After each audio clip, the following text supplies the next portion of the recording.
making Thursday, things we're making Thursday, yeah. Things we're making Thursday, things we're making Thursday, things we're making Thursday, yeah. Hello, welcome to Krafting Kitty.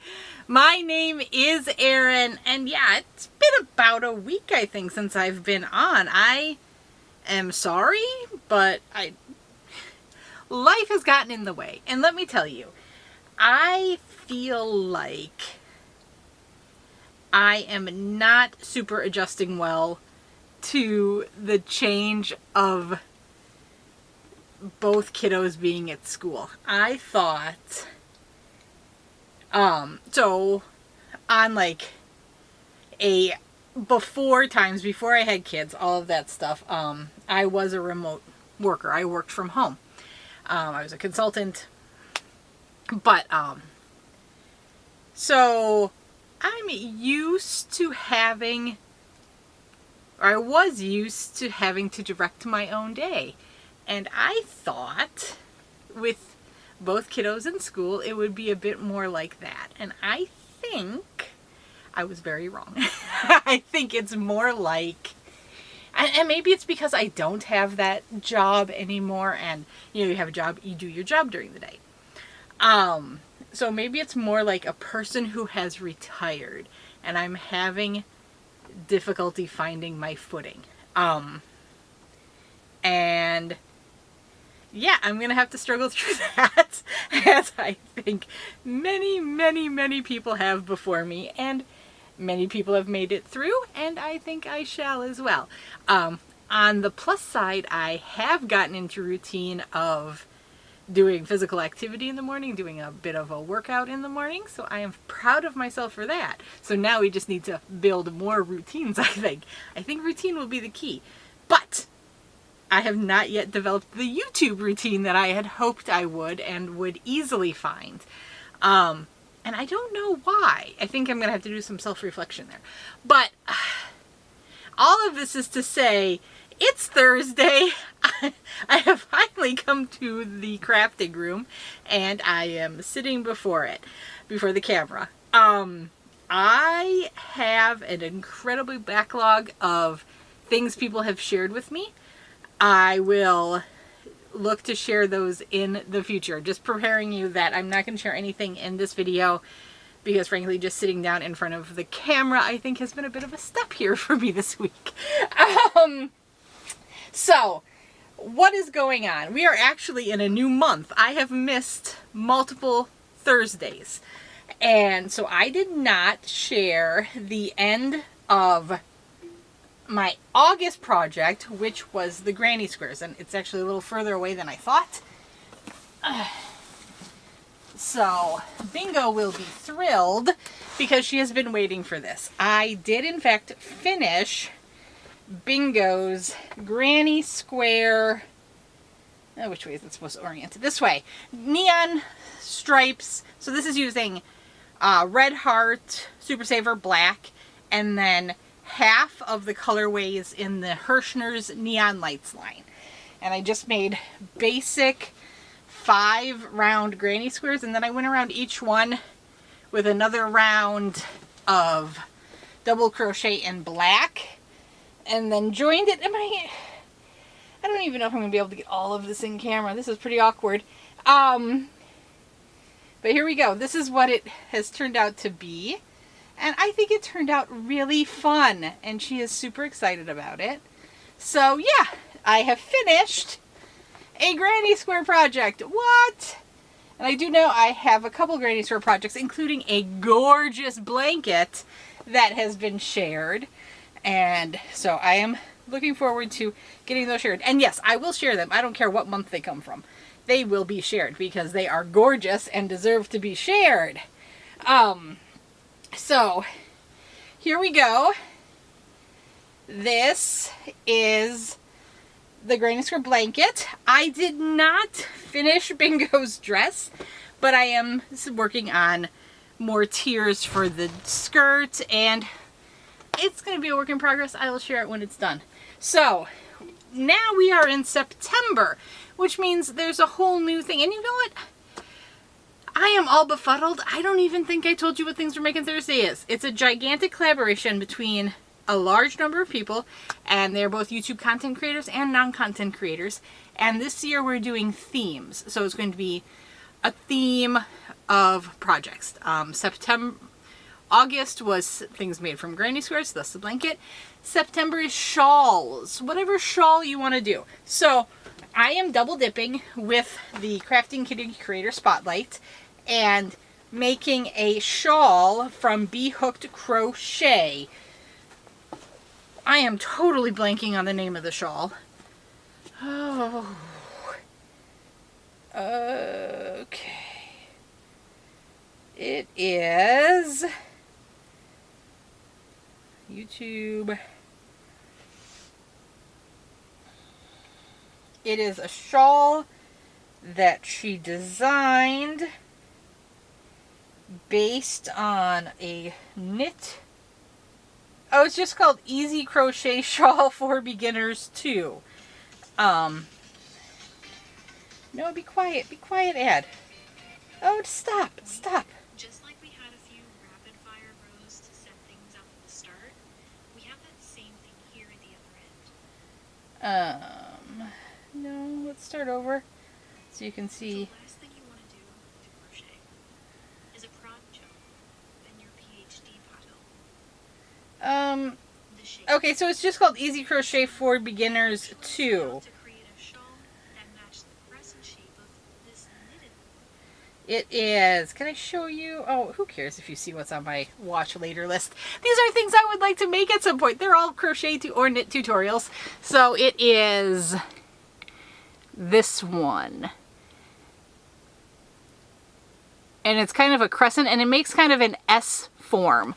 So it's really cool. She used Scarfie, and I have a bunch of Scarfie, but I didn't want to use Scarfie because for these projects that are going to be giveaway items, I like to use 100% acrylic, just to avoid any fiber issues. I've got very far. I'm actually nearly done with it. But I used some of my beloved Red Heart gemstone yarn. This is the colorway Olivine, and it starts at like a point here, and then it gets bigger and bigger and bigger. See, I love how soft this yarn is, how the color changes.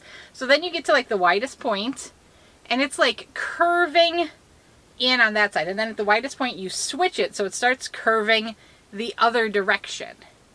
So there you go. There, that's where I am, and it's really fun. This is a great one. It's all single crochets in the back loop. So I know people have a love-hate relationship with the single crochet, but it gives it that really nice ribbed look. It gives it a great stretch. And yeah, I think it's not quite as boring as all normal single crochets, but it gives it kind of a plushness, a denseness to the fabric as well. I think it's really fun, and like I said, I am almost done with it. Once I finish that one, I believe I have a shawl sitting around here somewhere that I started working on and kind of let fall to the side. So I'll probably pick that one up and have that be my next project. But I think that's really all I have for this week, and you know, I hope that I'll get back on track here and see what's going on, because I am very much out of the loop on all things YouTube. So yeah, I will hopefully see you guys later. Come back tomorrow, hopefully, for Fridays with Fred and share my progress on the trolley. And we'll see if I can get my butt in gear for a weekly roundup for, I think it's been almost a month since I've done a weekly roundup. Where does the time go? I don't know. It's like there's like a sink. There's like a hole or something that sucks it up. Anyway, I hope you guys are having a wonderful time. I miss making videos and talking to y'all and sharing. I guess I could share a book, another book that I have finished. I did start cleaning in my craft room, and I have piles of stuff everywhere. It's a mess. I make bigger messes in hopes of cleaning, and you know how it is, right? Okay, so I did finish The Blackbird Oracle by Deborah Harkness. This is book 5 in the All Souls trilogy, which is the Discovery of Witches books. That's the first trilogy. Then there's a 4th book called Times Convert, and then this is the newest one, Blackbird Oracle. So I liked this book. To me, it had a very marked, different feeling than the other books, and I'm not sure why. I feel like the Diana character is much different, and to me, her aunt Sarah is in this book as well, and to me, she was a very much different character as well. And now, I will admit, I have read the original 3 books when they initially came out, so that was a long time ago. I have not read them since. I have seen the television series, so I might be conflating the books with the television series because I saw the series more recently, and things could have changed in the television series. I am totally open to that. But yeah, it just had a really different feeling, and I think Diana's character felt much, much different in this one. And I can't put my finger on why. She felt less academic and more like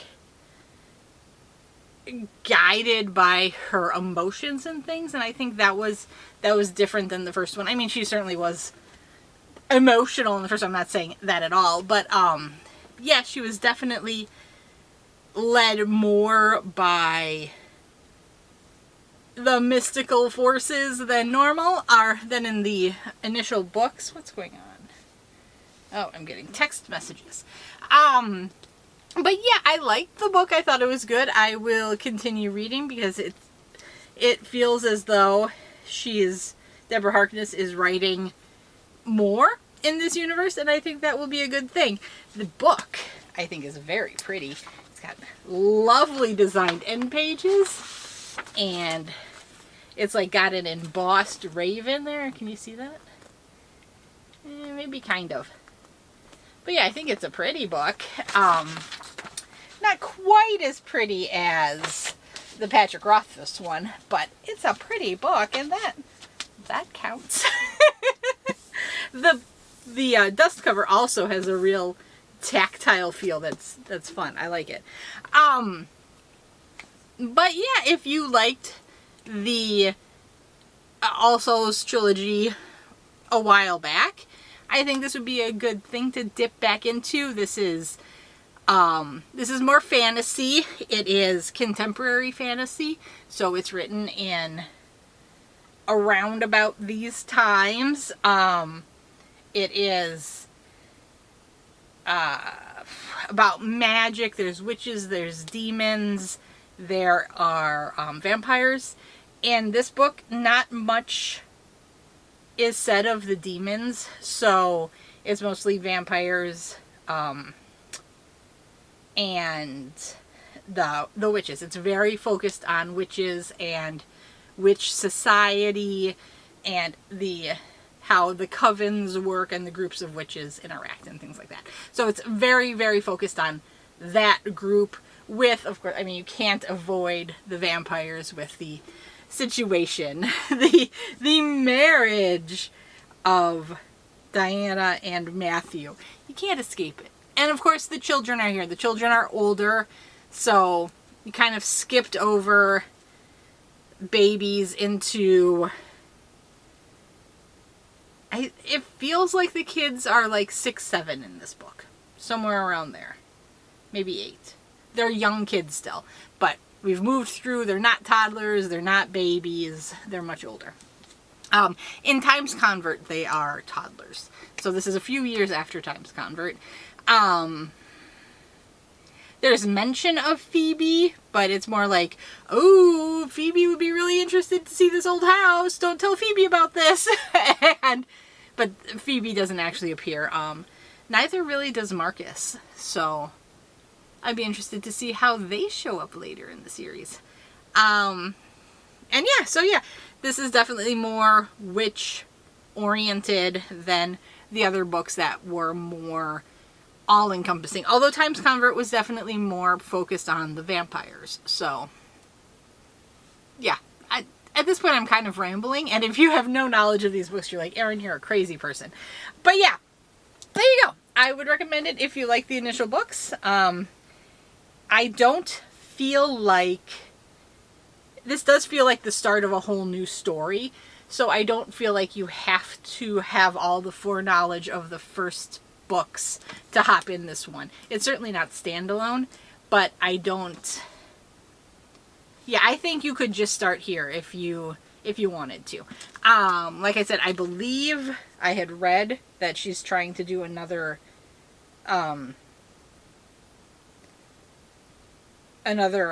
trilogy kind of thing in this realm. So we'll see. We will see. Okay, now I'm gonna let you go. Bye. I'll talk to you later. Bye.